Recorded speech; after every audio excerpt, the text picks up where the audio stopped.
चलो स्टार्ट करते हैं। तो अब तक तुमने मेथड्स ऑफ चार्जिंग बहुत ही अच्छे ढंग से समझ लिया था। मेथड्स ऑफ चार्जिंग तक ही ना, वहाँ से आगे नहीं बढ़े थे। आज हम लोग देखते हैं कि कूलॉम्स लॉ क्या है।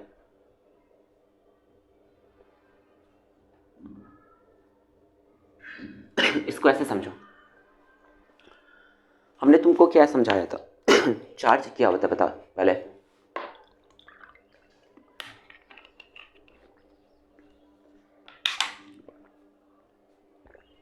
पहले हमको ये बताओ कि ये चार्ज है क्या, जिसको तुम क्यू से डिनोट कर रहे थे, वो क्या होता है,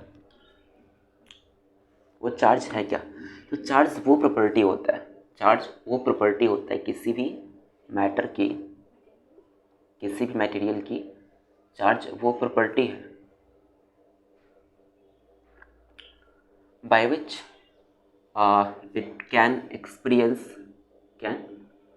experience फोर्स ऑफ अट्रैक्शन और फोर्स ऑफ रिपल्सन।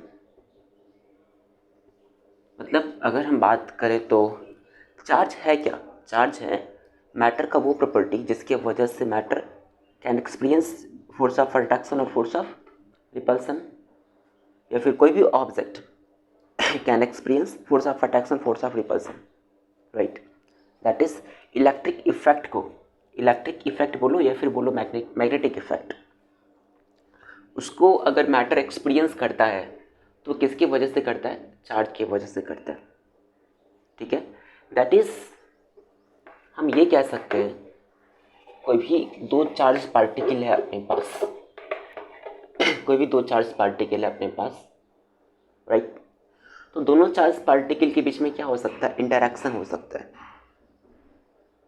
मतलब ये अपना इफेक्ट ये इस पे दिखा सकता है और ये अपना इफेक्ट इस पे दिखा सकता है। दैट इज कि प्रभाव दिखावेगा कौन, एक चार्ज पार्टिकल दूसरे चार्ज पार्टिकल। अगर इस चार्ज पार्टिकल को हम Q1 बोल रहे हैं और इस चार्ज पार्टिकल को Q2 बोल रहे हैं, तो जो इफेक्ट दिखावेगा, इफेक्ट कौन सा दिखावेगा, या तो वो इफेक्ट होगा अट्रैक्टिव या फिर होगा रिपल्सिव। इससे पहले हम फ्लैशबैक देना चाहेंगे तुमको क्लास 9th का। क्लास 9th में तुमने क्या सीखा था, क्लास 9th में तुमने सीखा था कि मास वो प्रॉपर्टी होता है, mass is that property of any matter by which it can experience the force of attraction. मतलब मास मास वो प्रॉपर्टी है किसी भी मैटर का जिसके चलते वो attractive force of attraction apply कर सकता है दूसरे मास पे। मतलब जो फोर्स अप्लाई करता है दूसरे मैटर पे, दूसरे ऑब्जेक्ट्स पे, वो कौन सा होता है, अट्रैक्टिव होता है ओनली। और वो जो अट्रैक्टिव इफेक्ट है, वो जो अट्रैक्टिव इंटरैक्शन है, राइट, दो मासेस के दो मैटर्स के बीच में, वो क्या होता था, बहुत वीक होता था। और वो जो बहुत वीक अट्रैक्शन है वो किसकी वजह से, तो इसके मास की प्रॉपर्टी की वजह से। लेकिन हम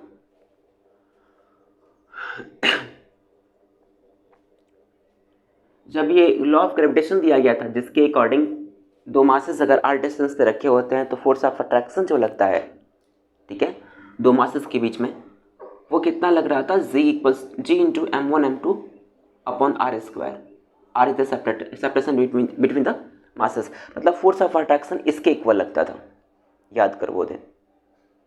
और ये जो फोर्स ऑफ अट्रैक्शन था दो मासेस के बीच में, दो मैटर्स के बीच में, ये डिपेंड नहीं कर रहा था किस पे, मीडियम पे डिपेंड नहीं कर रहा था।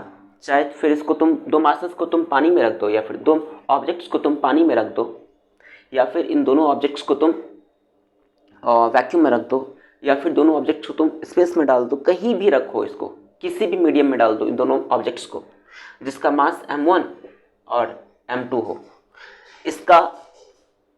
इसका जो मैग्नीट्यूड ऑफ इंटरैक्शन है, जिस मैग्नीट्यूड ऑफ फोर्स से, मतलब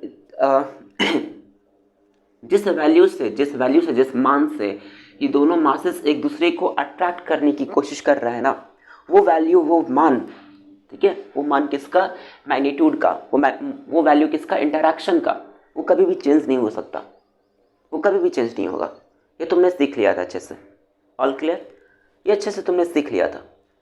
अब कुछ सालों बाद ऐसा देखा गया, लॉ ऑफ ग्रेविटेशन तो बहुत पहले आ चुका था ना, कुछ सालों बाद ऐसा देखा गया कि दो मैटर्स अपने आप को अट्रैक्ट भी कर रहे हैं और रिपेल भी कर रहे हैं, मतलब दोनों चीज़ें हो रही थी। और ये जो इंटरेक्शन था ना काफ़ी स्ट्रांग था, दैट इज अट्रैक्ट अगर कर रहा है तो वो बहुत बहुत बहुत तेज़ी से कर रहा है, मतलब वो जो इंटरेक्शन था ना बहुत स्ट्रांग था, ठीक है। या फिर वो इंटरेक्शन लाइक रिपल्सिव भी हो सकता है और अट्रैक्टिव भी हो सकता है। तो वो जो पर्टिकुलर इंटरेक्शन था दो ऑब्जेक्ट्स के बीच में, दो ऑब्जेक्ट्स के बीच में जो इंटरेक्शन था, फिर वो किसकी वजह से, तो ऑब्जेक्ट्स जो इंटरैक्ट कर रहे थे काफ़ी स्ट्रांगली कर रहे थे, तो वो पर्टिकुलर इंटरैक्शन मैटर्स की जिस प्रॉपर्टी की वजह से था ना, उस प्रॉपर्टी का क्या नाम था, क्या नाम रखा गया, charge. That is charge is that property of any matter by which it can experience the force of attraction और फोर्स ऑफ रिपल्सन, राइट। तो अब जैसे इस फोर्स ऑफ अट्रैक्शन को फाइंड करने के लिए न्यूटन साहब ने एक लॉ दिया जिसको तुम लॉ ऑफ ग्रेविटेशन बोले थे, in the similar sense, in the similar sense दो चार्ज पार्टिकल के बीच में या फिर दो पार्टिकल्स के बीच में जिसके ऊपर चार्ज है और चार्ज की वजह से जो इंटरैक्ट कर रहा है एक दूसरे को, चार्ज की वजह से मतलब अपने बॉडीज के ऊपर चार्ज एक्यूमुलेट करने की वजह से जो इंटरैक्शन पैदा हुआ ना, इंटरैक्शन हुआ इन दोनों के बीच में, वो इंटरैक्शन रिपल्सिव भी हो सकता है और अट्रैक्टिव भी हो सकता है, वो डिपेंड करता है चार्ज के नेचर पे। तो इंटरैक्शन बोले तो फोर्स लगाना, इफेक्ट दिखाना, इलेक्ट्रिक इफेक्ट दिखाना, इलेक्ट्रिक इफेक्ट दिखाने का यह मतलब है कि इलेक्ट्रिक फोर्स लगाना, ठीक है, चार्जेस की वजह से फोर्स लगाना, ठीक। तो ये जो पर्टिकुलर फोर्स था रिपल्सिव भी था और अट्रैक्टिव भी था, तो वो फोर्स कितना लग रहा है, मतलब दो मासेस, दो चार्जेस के बीच का फोर्स, एक चार्ज के ऊपर एक ऑब्जेक्ट के ऊपर कितना चार्ज है Q1, दूसरे के ऊपर अगर Q2 है तो वो एक दूसरे को किस मैग्नीट्यूड ऑफ फोर्स से अट्रैक्ट या फिर किस मैग्नीट्यूड ऑफ फोर्स से रिपेल कर रहा है, उसको फाइंड आउट करने के लिए एक साइंटिस्ट थे उस टाइम में जिनका नाम था डी अगस्टिन कुलम। उन्होंने लॉ दिया जिसको हम लोग कुलम्स लॉ बोलते हैं। उम्मीद करते हैं इतना तुमको समझ में आ चुका होगा, क्लियर है सबको, पक्का। चलो अब देखो सुनो, तो इस लॉ के अकॉर्डिंग, इस लॉ के अकॉर्डिंग लॉ ये कहता है, लेट सपोज ये चार्ज पार्टिकल एंड दूसरा चार्ज पार्टिकल,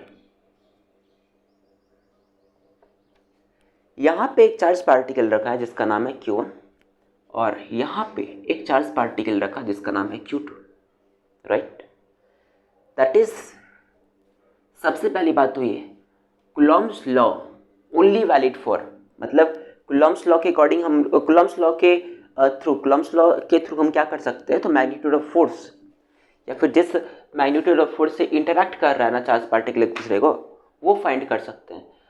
तो कुलम्स लॉ उन्हीं चार्ज पार्टिकल के लिए वैलिड है जिनका डायमेंशन कुछ नहीं है, ना लेंथ है, ना ब्रेथ है, ना हाइट है, कुछ नहीं। दैट इज वो पॉइंट के जैसा हो, एकदम बिंदु जैसा हो, एक बस एक डॉट हो। दैट इज जो तेरा पॉइंट चार्ज पार्टिकल, जो चार्ज पार्टिकल होना चाहिए वो क्या होना चाहिए, पॉइंट साइज होना चाहिए। मतलब इस कुलम्स लॉ के हिसाब से तुम उन्हीं चार्ज पार्टिकल्स के बीच में फोर्स निकाल सकते हो इस लॉ के माध्यम से, इस लॉ की हेल्प से, ठीक है। इस लॉ की हेल्प से तुम उन्हीं चार्ज पार्टिकल्स के बीच का फोर्स फाइंड कर सकते हो जिनका डायमेंशन कुछ ना हो, वो डायमेंशन लेस हो। डायमेंशन लेस कौन होता है, पॉइंट ही तो डायमेंशन लेस होता है। याद करो क्लास 9th ज्योमेट्री जब तुम लोग पढ़ रहे थे क्या क्या सीखे थे कि पॉइंट के पास क्या होता है, ना लेंथ होता, ना ब्रेथ होता, ना हाइट होता। दैट इज उसका कोई डायमेंशन नहीं है ना, उसका कोई डायमेंशन नहीं है, डायमेंशन लेस होता है। इन द सिमिलर सेंस, तो वैसे चार्ज बॉडीज की हम लोग बात करेंगे, वैसे चार्ज पार्टिकल्स की बात करेंगे जो कैसा होगा, डायमेंशन लेस होगा। दैट इज उसका कोई डायमेंशन नहीं होना चाहिए। तो मान लिया हमने कि इस पे चार्ज कितना है Q1 है और इस पे चार्ज कितना Q2। जो इस पे चार्ज डेवलप्ड है वो Q1 है और इस पे जो चार्ज डेवलप्ड है वो कितना है, Q2 है। कोई दिक्कत, कोई समस्या है यहाँ तक, कोई दिक्कत? अब देखो सुनो, मान लो कि दोनों चार्ज पार्टिकल r डिस्टेंस पे हैं, मतलब इन दोनों के बीच का सेपरेशन कितना है, r। इन दोनों के बीच का सेपरेशन कितना है, r। हमने मान लिया कि r डिस्टेंस पे दोनों चार्ज पार्टिकल रखे हैं। कोई दिक्कत, किसी को कोई दिक्कत? अब देखो, दोनों चार्ज पार्टिकल किस डिस्टेंस पे रखे हुए हैं, r डिस्टेंस पे रखे हुए हैं, और इस चार्ज पार्टिकल पे जो चार्ज है वो कितना है, Q1, और इस चार्ज पार्टिकल पे जो चार्ज है वो कितना है, Q2, राइट। कोई दिक्कत? अब देखो, तो सबसे पहली बात तो ये, कूलॉम्स लॉ किसके लिए वैलिड है, ओनली फॉर पॉइंट चार्जेस, सिर्फ और सिर्फ पॉइंट चार्जेस के लिए वैलिड है। मतलब वैसे चार्जेस के बीच का तुम फोर्स लगा निकाल सकते हो इसके इस लॉ के माध्यम से जिसका डायमेंशन ना के बराबर, मतलब जो पॉइंट साइज हो, ठीक है, जो पॉइंट साइज एकदम छोटे छोटे पार्टिकल्स हो, बस उन्हीं के बीच का तुम फोर्स फाइंड आउट कर सकते हो। अब देखो सुनो, तो मान लिया हमने कि इन दोनों चार्ज पार्टिकल के बीच का जो डिस्टेंस है, जो सेपरेशन है वो कितना है, r। That is this both charge particles are separated by a distance of r। Now we have to find, we have to calculate, sorry देखो आगे समझो, समझ में आएगा अच्छे से देखना। तो मान लिया हमने ऐसा कि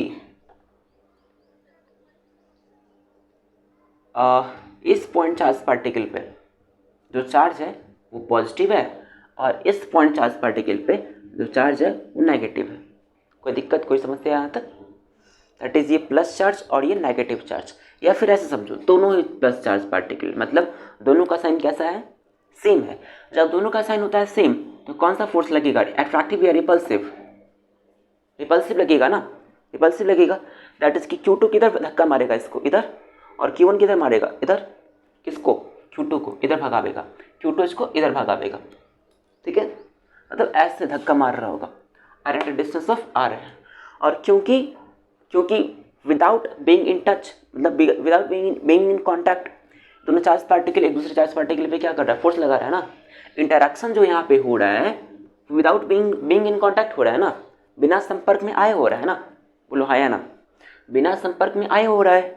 अब क्योंकि बिना संपर्क में आए, ठीक है, चार्ज पार्टिकल्स एक दूसरे को इंटरैक्ट कर रहे हैं, एक दूसरे पे फोर्स लगा रहे हैं, बिना संपर्क में आए लगा रहे हैं, ठीक है, बिना संपर्क में आए लगा रहे हैं। बताओ तो फोर्स जो लगेगा इन दोनों चार्ज पार्टिकल के बीच में, वो फोर्स का नेचर कैसा होगा? सबसे पहली बात, क्योंकि ये नॉन कॉन्टैक्ट फोर्स है ना, ये नॉन कॉन्टैक्ट फोर्स है, बोलो हाँ या ना, नॉन कॉन्टैक्ट फोर्स। सबसे पहली बात तो ये फोर्स कैसा होगा, नॉन कॉन्टैक्ट फोर्स होगा। क्लियर है यहाँ तक? नॉन कॉन्टैक्ट फोर्स है ना, राइट। अब क्योंकि दोनों का साइन कैसा है, पॉजिटिव पॉजिटिव, दोनों का साइन क्या है, सेम। अब क्योंकि दोनों का साइन है सेम, एक बात बताओ कौन सा फोर्स लगेगा, रिपल्सिव या अट्रैक्टिव? रिपल्सिव लगेगा, हाँ या ना। दैट इज Q1 Q2 को किधर किधर किधर किधर किधर रिपेल कर रहा होगा, टुवर्ड्स राइट, हाँ या ना। और बताओ Q2 किधर कर रहा होगा, टुवर्ड्स लेफ्ट। यस और नो गाइस? दैट इज की, हाँ, तो रिपल्सिव भी लग सकता है। अब मान लो कि इस पे नेगेटिव चार्ज होता, अगर इस पे नेगेटिव चार्ज होता, मतलब एक का साइन प्लस दूसरे का साइन माइनस, तो फिर कौन सा फोर्स लगता, अट्रैक्टिव फोर्स। मतलब फोर्स का नेचर कैसा होता, अट्रैक्टिव होता। अगर ये प्लस और ये माइनस है, ठीक है, मतलब दोनों का साइन अगर अपोजिट है, तो फिर जो नेचर ऑफ फोर्स होगा वो कैसा होगा, अट्रैक्टिव होगा। मतलब अट्रैक्ट कर रहा होगा एक दूसरे को, मतलब ऐसे एक दूसरे के पास आ रहे होंगे दोनों चार्ज पार्टिकल, है ना, एक दूसरे के चार्ज पार्टिकल पास आ रहे होंगे, मतलब Q2 और Q1 करीब आएंगे। और अगर दोनों चार्ज पार्टिकल पे सेम चार्ज हुआ तो दूर जाएंगे एक दूसरे से, राइट। यहाँ तक दिक्कत किसी को?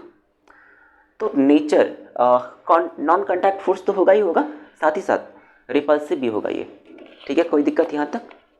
अब देखो रिपल्सिव अट्रैक्टिव दोनों हो सकता है, नेचर डिपेंड करता है कि इसका नेचर कैसा है, चार्ज का नेचर कैसा है। आगे देखने की कोशिश करना और तुमको समझाते हैं अच्छे से, ठीक है।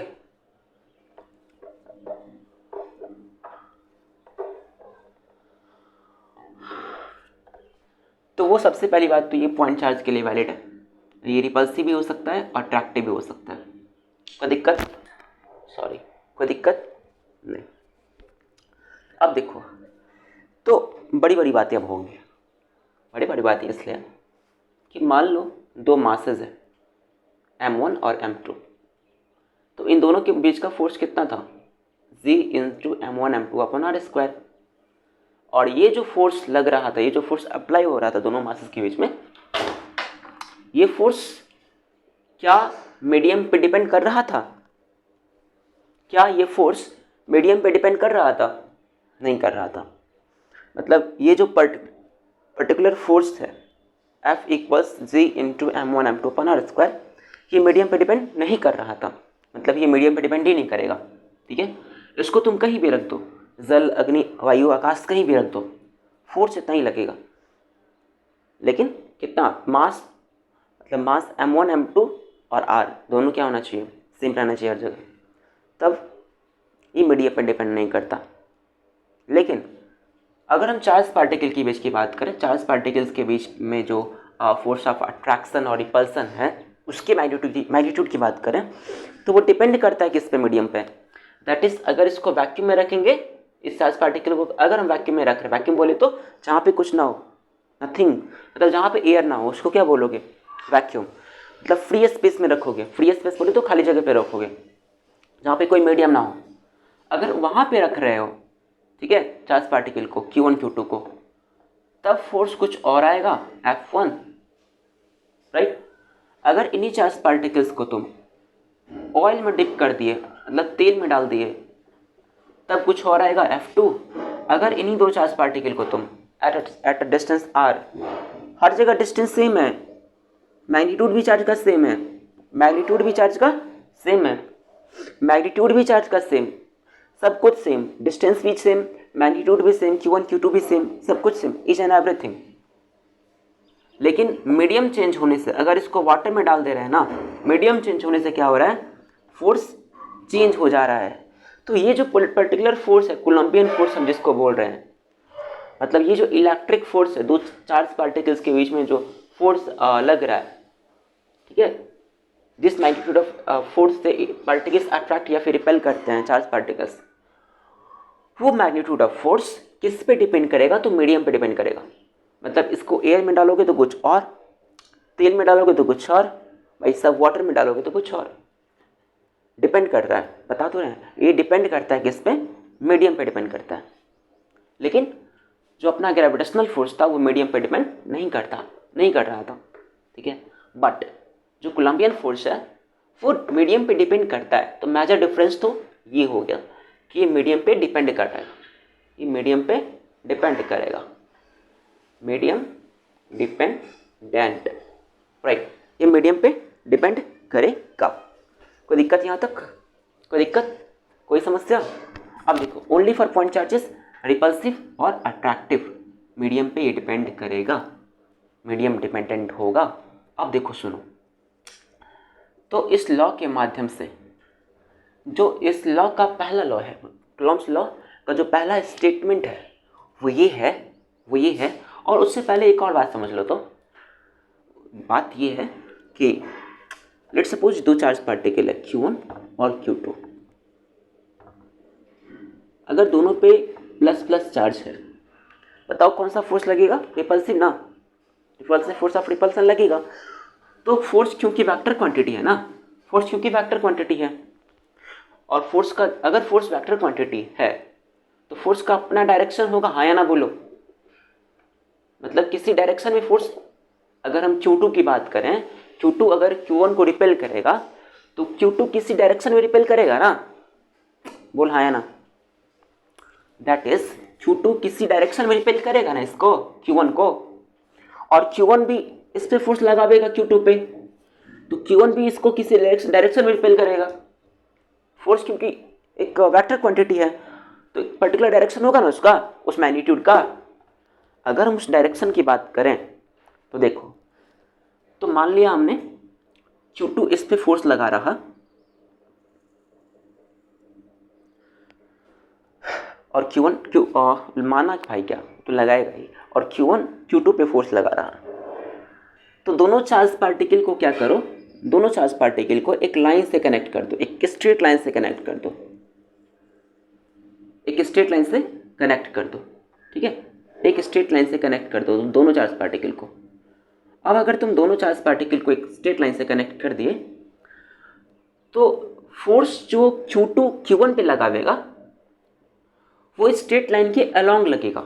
मतलब Q2 Q1 पे अगर फोर्स लगा रहा है, फोर्स अप्लाई कर रहा है ना, तो इसी लाइन के अलोंग लगाएगा, मतलब इस डायरेक्शन में लगेगा। ये जो मेरा निप है ना, डायरेक्शन को शो कर रहा है लेट्स सपोज, तो Q2 अगर Q1 को रिपेल कर रहा है तो इसी डायरेक्शन में रिपेल करेगा, ऐसे, ठीक है। मतलब फोर्स का जो डायरेक्शन होगा रिपेल करने का, ठीक है, वो इस बात को फॉलो करेगा एक पर्टिकुलर डायरेक्शन में, और स्ट्रेट लाइन है तो ऑब्वियसली एक पर्टिकुलर डायरेक्शन होगा इसका। तो स्ट्रेट लाइन मतलब स्ट्रेट लाइन जो ज्वाइन कर रहा है दोनों चार्ज पार्टिकल को, उसके अलोंग ये फोर्स लगता है, समझ गए। मतलब Q1 अगर इसको रिपेल करेगा ना तो ऐसे करेगा रिपेल, और अगर Q2 इसको रिपेल करेगा तो सेम ऐसे, मतलब इसी पाथ को फॉलो करते हुए रिपेल करेगा, इसी पाथ के अलोंग ये फोर्स अप्लाई होता है। कोई दिक्कत यहाँ तक? मतलब Q1 और Q2 रिपेल या फिर अट्रैक्ट जो कर रहा है, इन दोनों चार्ज पार्टिकल्स को ज्वाइन करने वाली स्ट्रेट लाइन के अलोंग रिपेल या फिर अट्रैक्ट करता है। कोई दिक्कत यहाँ तक किसी को? समझ गए? सब कुछ क्लियर है? कोई दिक्कत?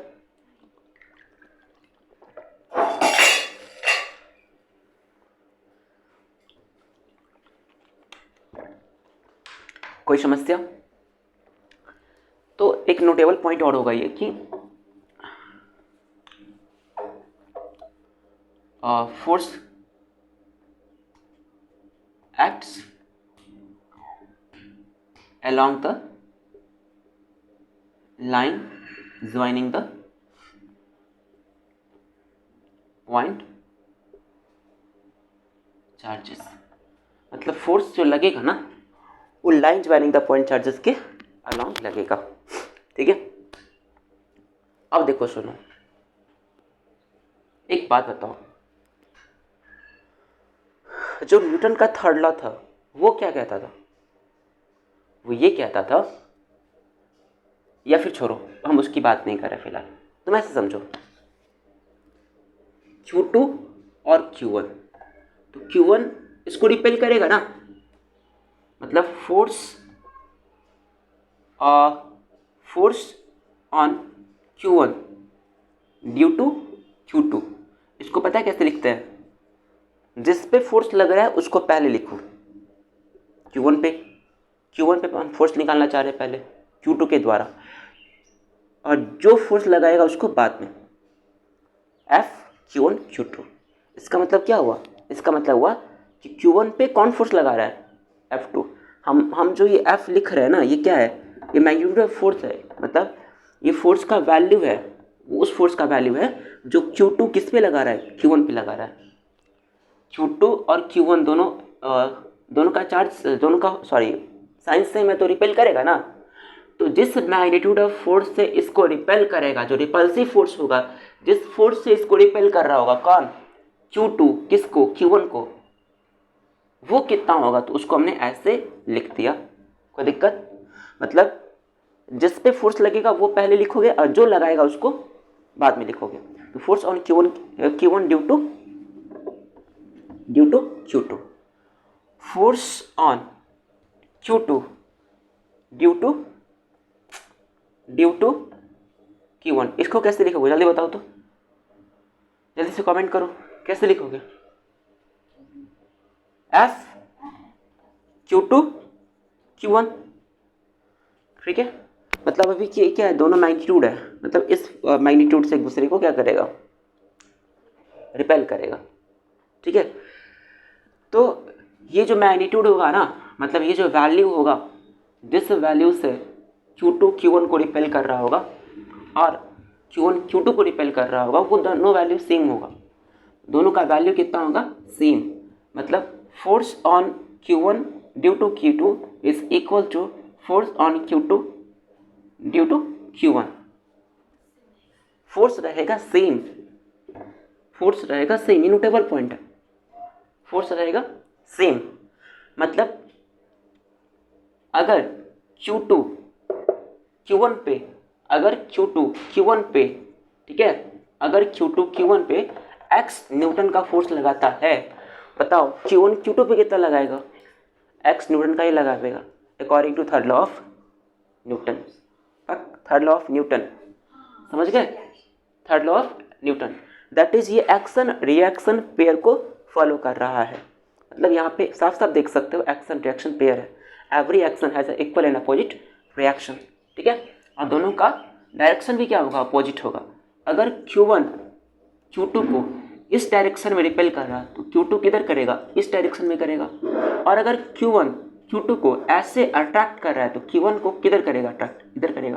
तो डायरेक्शन दोनों केस में क्या? अपोजिट है ना। और वैल्यू क्या है दोनों का? जिस वैल्यू, जिस मैग्नीट्यूड ऑफ फोर्स से एक दूसरे को रिपेल या फिर अट्रैक्ट कर रहा है, वो दोनों क्या है? सेम है। तो एक्शन रिएक्शन पेयर को भी क्या, एक्शन रिएक्शन पेयर को भी हमें यहाँ से समझा जा सकता है, दैट इज कि न्यूटन के थर्ड लॉ को भी फॉलो करता है। क्या इतनी बातें तुमको समझ में आ गई? अगर हाँ तो जल्दी से हाँ बोलो यार, जल्दी से, जोर से, जहाँ बैठे वहीं पे।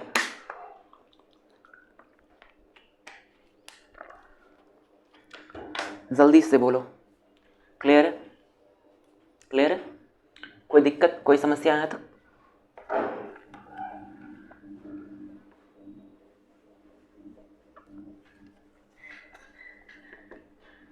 अब देखने की कोशिश करना, अब देखने की कोशिश करना,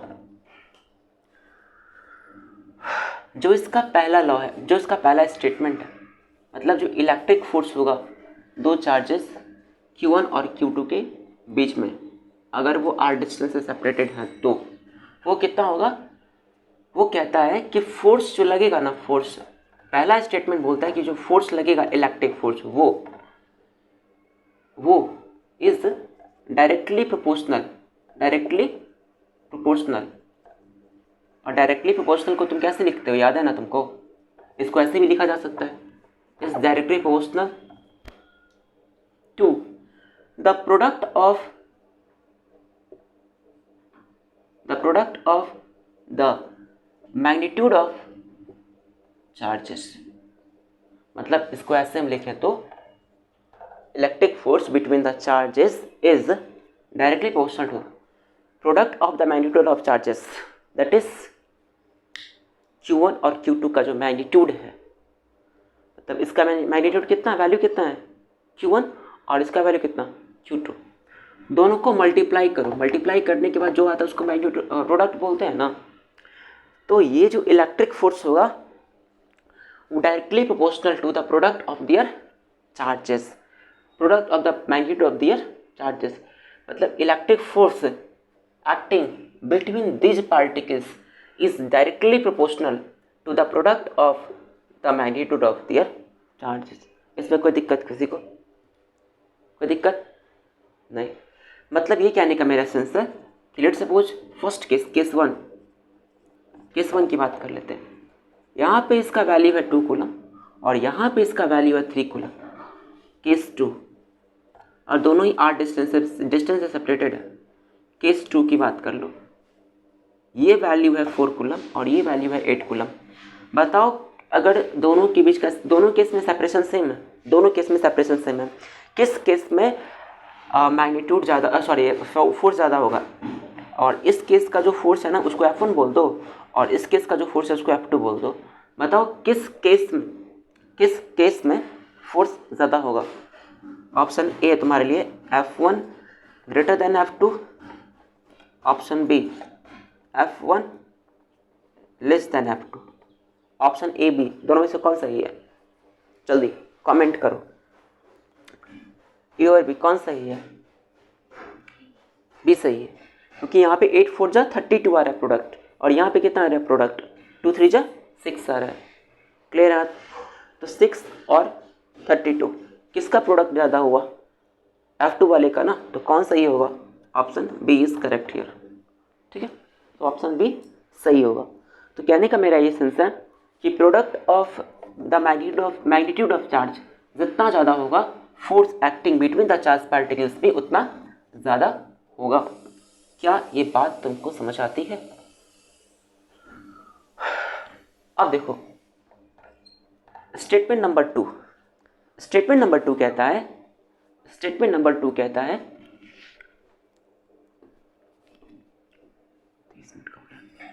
स्टेटमेंट नंबर 2 कहता है कि electric force acting between the charges electric force acting between the 2 point charges q1 and q2, let's suppose, if they are separated at a distance of r।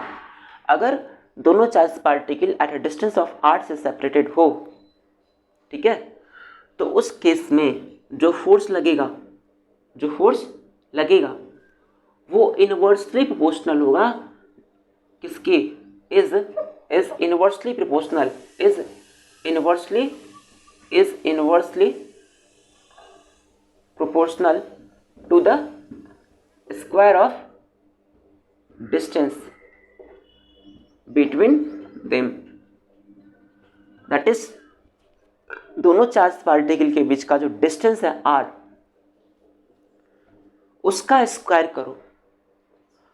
तो उसका जो स्क्वायर होगा ना, उसके इनवर्सली प्रोपोर्शनल है। कहने का मेरा ये सेंस है, इसको ऐसे लिखा जा सकता है कि electric force is inversely proportional. Inversely होता है तो फ्रैक्शन बार के ऊपर ना, सॉरी नीचे ना, डायरेक्टली होता था ऊपर, तो ऊपर कुछ नहीं तो 1 डालोगे।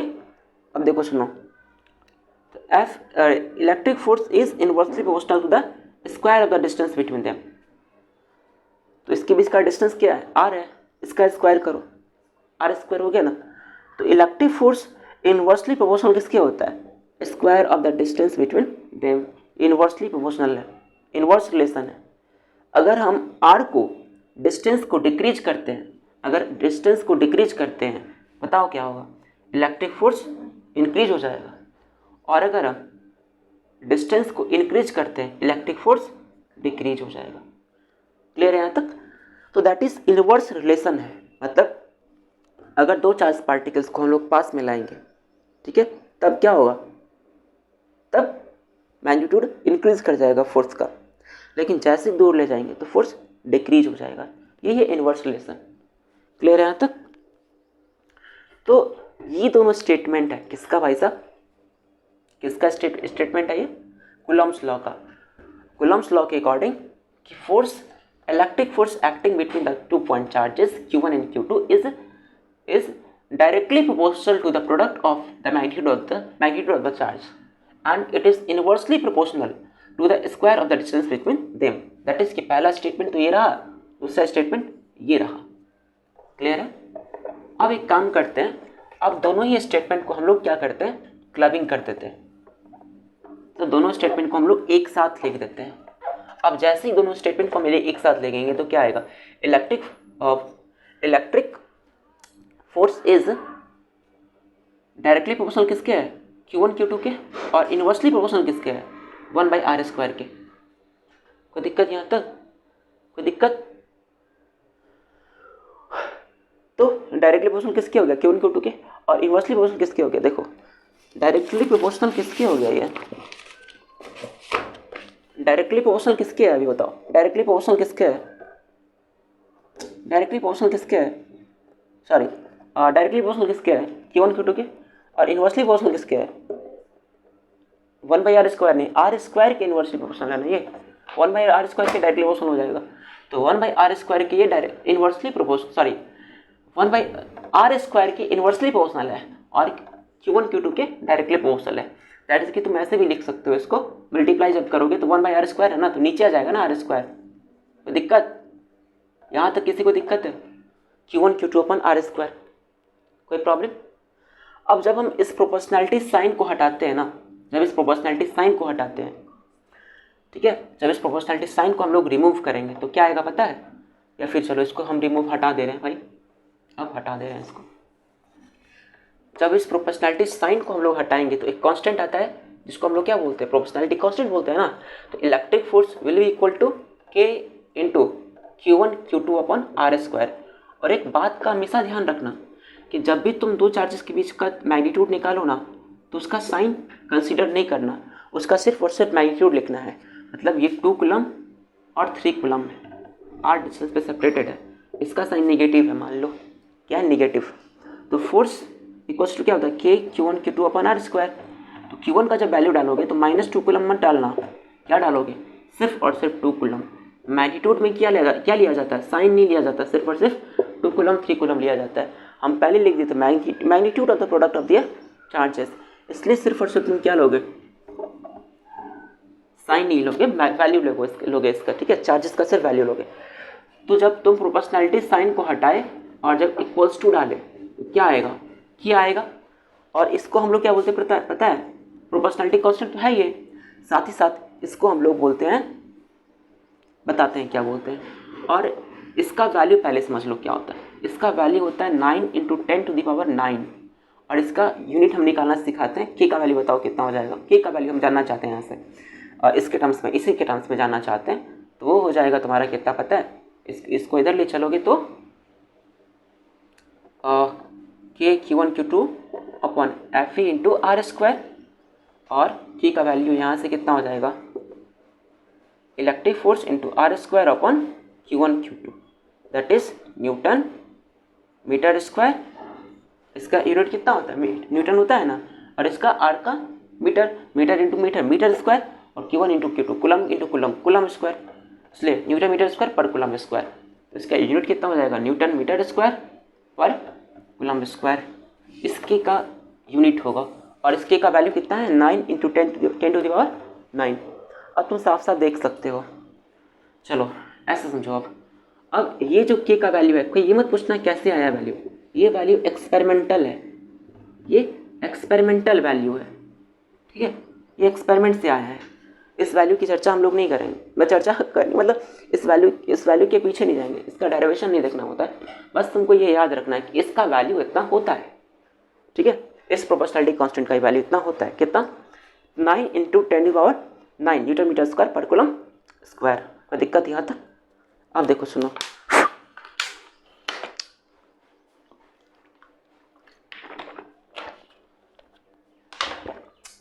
अब सुन लो ध्यान से देखो।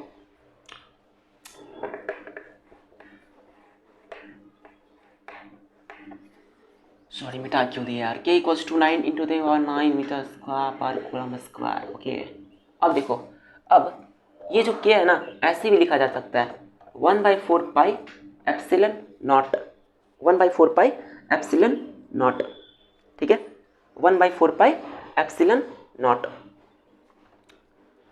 और ये जो एप्सिलन नॉट देखो, अब ये है क्या, एप्सिलन नॉट क्या है समझाते हैं, ध्यान से देखना।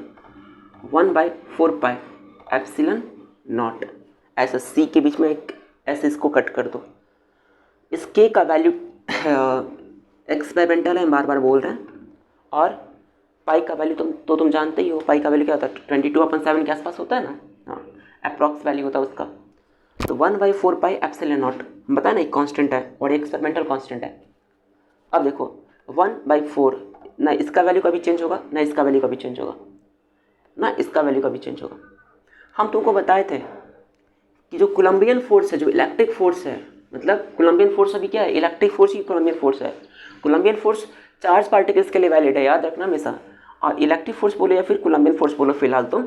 तो ये जो तेरा कोलम्बियन फोर्स है, ठीक है, ये जो कोलम्बियन फोर्स है वो किस पे डिपेंड कर रहा है, मीडियम पे डिपेंड कर रहा है, मीडियम डिपेंडेंट है ना। ये कोलम्बियन फोर्स किस पे डिपेंड कर रहा है, मीडियम पे डिपेंड कर रहा है। अब मीडियम पे डिपेंड करने वाला फैक्टर कौन सा है यहाँ पे, Q1 तुमको दिख नहीं रहा। चार्ज का वैल्यू, अगर ये चार्ज पार्टिकल रेस्ट पे है तो, आई रिपीट, अगर ये चार्ज पार्टिकल रेस्ट पे है, कहीं भी रख दो, चार्ज पार्टिकल अगर रेस्ट पे है ना, अगर चार्ज पार्टिकल रेस्ट पे है कहीं भी रखोगे, वैसे तो इसका वैल्यू कभी चेंज नहीं होगा क्योंकि चार्ज क्या होता है, इनवेरिएंट होता है ना। तो चार्ज अगर चार्ज को तुम कहीं भी रख दो, पानी में रखो, उसको तुम ऑयल में डाल दो, हवा में रखो, कहीं भी रख दो, फ्री स्पेस में डाल दो, जो चार्ज का वैल्यू है वो कभी चेंज नहीं होगा।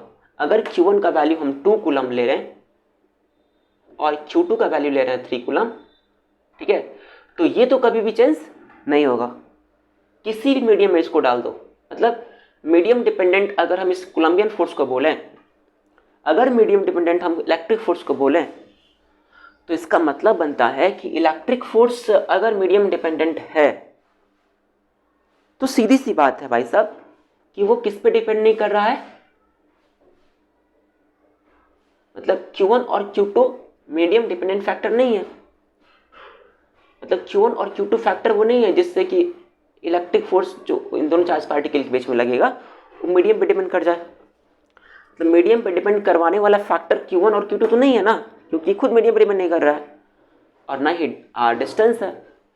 अब किसके पास आएंगे, ना Q1 है मीडियम डिपेंडेंट फैक्टर, ना Q2 है मीडियम डिपेंडेंट फैक्टर, ना डिस्टेंस है मीडियम डिपेंडेंट फैक्टर। अब कौन है, कौन बचा, K बचा। हो सकता है कि K मीडियम डिपेंडेंट फैक्टर हो, तो ऐसा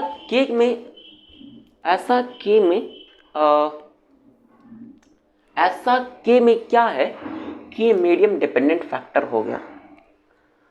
तो K का वैल्यू अभी हमने तुमको बताया कि क्या होता है, 1/4πε0 होता है। अब बताओ इस 1 का वैल्यू कभी चेंज होगा क्या, ये तो न्यूमेरिकल वैल्यू कभी चेंज नहीं होगा, किसी भी मीडियम में डाल दो, तो ये भी मीडियम डिपेंडेंट फैक्टर नहीं है। क्या 4 का वैल्यू कभी चेंज होगा, ना, ये भी मीडियम डिपेंडेंट वैल्यू नहीं है। क्या पाई का वैल्यू कभी चेंज होगा, ना, ये भी मीडियम डिपेंडेंट फैक्टर तब नहीं हुआ। मतलब कुल मिला के बात ये है कि अगर इलेक्ट्रिक फोर्स तेरा मीडियम डिपेंडेंट है, मतलब इलेक्ट्रिक फोर्स अगर मीडियम पे डिपेंड कर रहा है, तो या तो Q1 को, या तो Q2 को, या तो फिर R को, या फिर K को, किसी एक को भाई साहब मीडियम पे डिपेंड होना पड़ेगा ना, किसी वैल्यू को। तो ना तो Q1 दिख रहा, ना Q2 दिख रहा, ना R दिख रहा।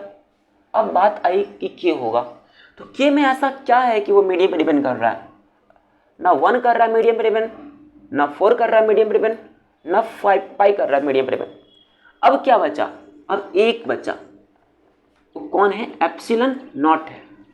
हाँ, ये मीडियम पे डिपेंड करता है, और ये मीडियम पे डिपेंड ऐसे करता है, ये जो एप्सिलॉन नॉट है ना, एप्सिलॉन नॉट जिसको हम लोग परमिटिविटी बोलते हैं, सिर्फ एप्सिलॉन को बोलते हैं परमिटिविटी। आई रिपीट, सिर्फ और सिर्फ एप्सिलॉन को बोला जाता है परमिटिविटी। और जो परमिटिविटी है ना, एक टाइप का एक कांस्टेंट होता है, एक कांस्टेंट वैल्यू है, ठीक है, ये क्या, एक कांस्टेंट वैल्यू। एक मिनट हम चेक कर लेते हैं इसका वैल्यू कितना एप्सिलॉन नॉट का, 8.85 क्या समथिंग होगा, हाँ 8.98, हाँ सही है, नहीं मेरे 8.85 होना चाहिए था।